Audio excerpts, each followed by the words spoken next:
こ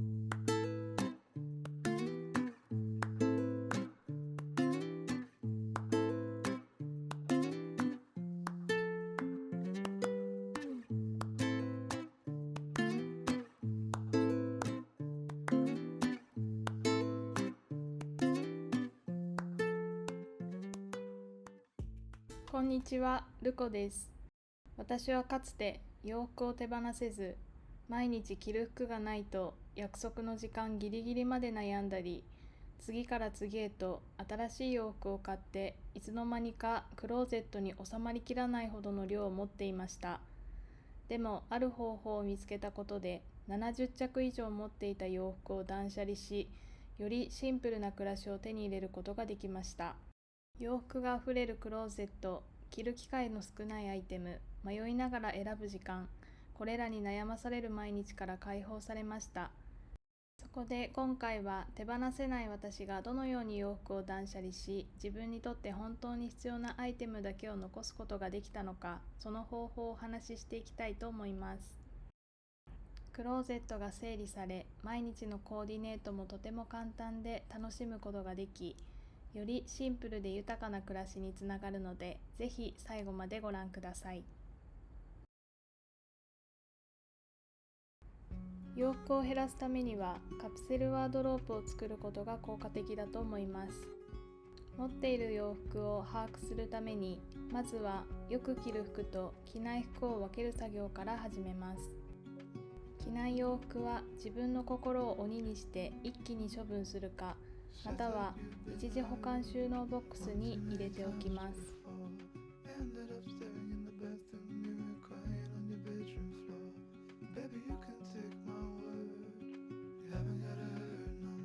次に自分の典型的な1週間のスケジュールをノートに書き出します。自分の生活習慣を知ることで、実際のライフスタイルに合ったコーディネートやアイテムを簡単に見直すことができるようになります。書き出したスケジュールをもとに、よく使う洋服の中から1週間分の日替わりコーデを作ってみます。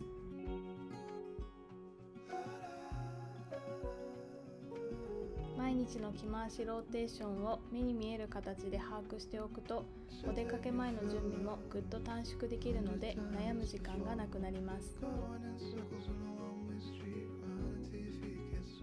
主要アイテムは基本的にベーシックなジーンズやシンプルなデザインなど、どんな場所にも対応できるものがベストです。また黒、紺、白、ベージュ、グレーなどといったカラーはお互いに相性が良く、コーディネートがしやすい色と言われているので、中心アイテムとしておくといいと思います。また収納するときにタイプ別や識別に並べて整理すると、見た目も綺麗で取り出しや管理がしやすくなります。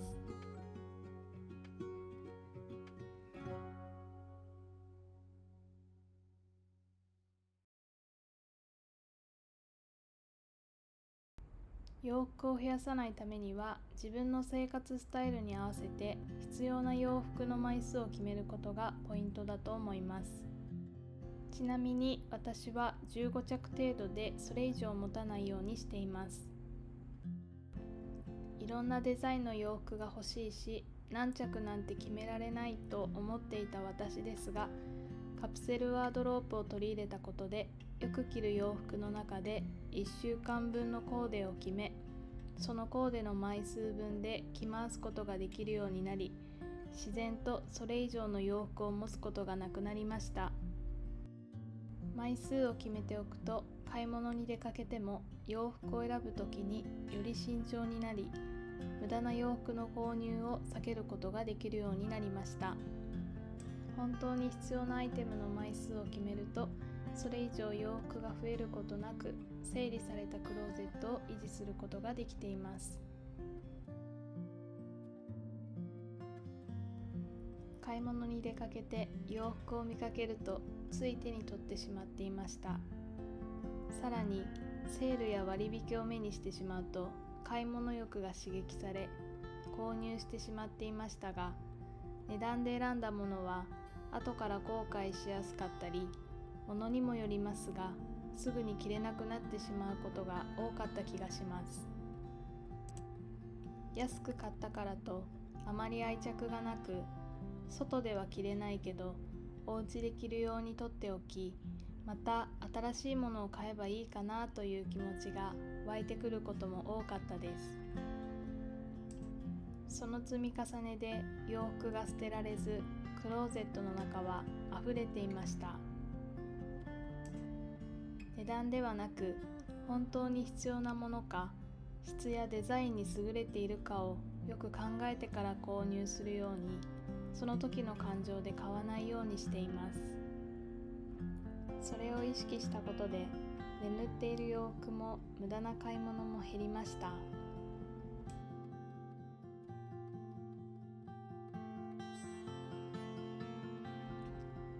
好みもあると思うのですが、派手な柄や複雑なデザインの洋服はシンプルな洋服よりも飽きやすいと言われており、さらに流行りに左右されやすいです。その年の流行りのデザインや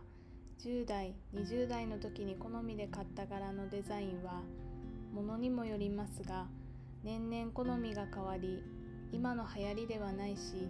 今はこのデザインが好きではないと眠っていく服がとても多かったです。シンプルなデザインの洋服は時代や季節に関係なく長く使えている洋服が多いことに気がつきました。柄物よりも他のアイテムとも組み合わせがしやすく、いろんなスタイリングコーデができるので、着る洋服に悩んだり、追加してアイテムを購入する必要もほとんどなくなりました。たくさんの洋服を買わなくても数枚でコーディネートができているので、洋服が増えることなく出費も抑えることができています。以前の私は洋服を購入しても洗濯方法や保管方法にとても無頓着でした。セール品を購入したり、気軽に何着も購入していたので、買った当初は洗い方や干し方に注意して意識するのですが、何度か着ていくとその気持ちが薄れていき、洋服を大切にしようという気持ちが持続しませんでした。今では値段でなく本当に必要なものを厳選して購入するようになり、洋服を大切に扱おうという気持ちが強くなりました。それぞれの素材に合わせた洗濯方法を選んだり、定期的にクリーニングに出してメンテナンスをしています。洋服を大切にすることで、本当に必要として購入した洋服を長く愛用でき、洋服を手放すことがほとんどなく、たくさんの洋服を買う機会が減りました。部屋をすっきり保てて、出費も抑えることができています。さらに、一着一着に愛着が強くなり、その洋服を着て出かける時の嬉しさは今まで以上に大きくなりました。一つ服を購入したら一つ手放すワンインワンアウトを取り入れています。手放してから新しいアイテムを取り入れることで、クローゼットは常に整理されており、必要なものだけを保つことができています。一つ服を手放すときに自分が持っているものを改めて把握することができ、物が増えるのを防ぐことにもつながっています。また、自分にはもう必要ないものでも他の人が必要としていることが案外多いです。手放すときは捨てるのではなく、フリマアプリやリサイクルボックスに出すことで誰かに喜んでもらえて前向きに手放すことができます。ワンインワンアウトはメリットが多いので、洋服の整理に困っている方はぜひ取り入れてみてください。これらの6つの方法を実践することで、手放せなかった私でも断捨離ができ、シンプルで豊かな暮らしを手に入れることができています。ぜひこの動画を通じて不必要な洋服は手放し、本当に必要なものだけに囲まれて豊かな暮らしにつながることができたら幸いです。最後までご視聴いただきありがとうございました。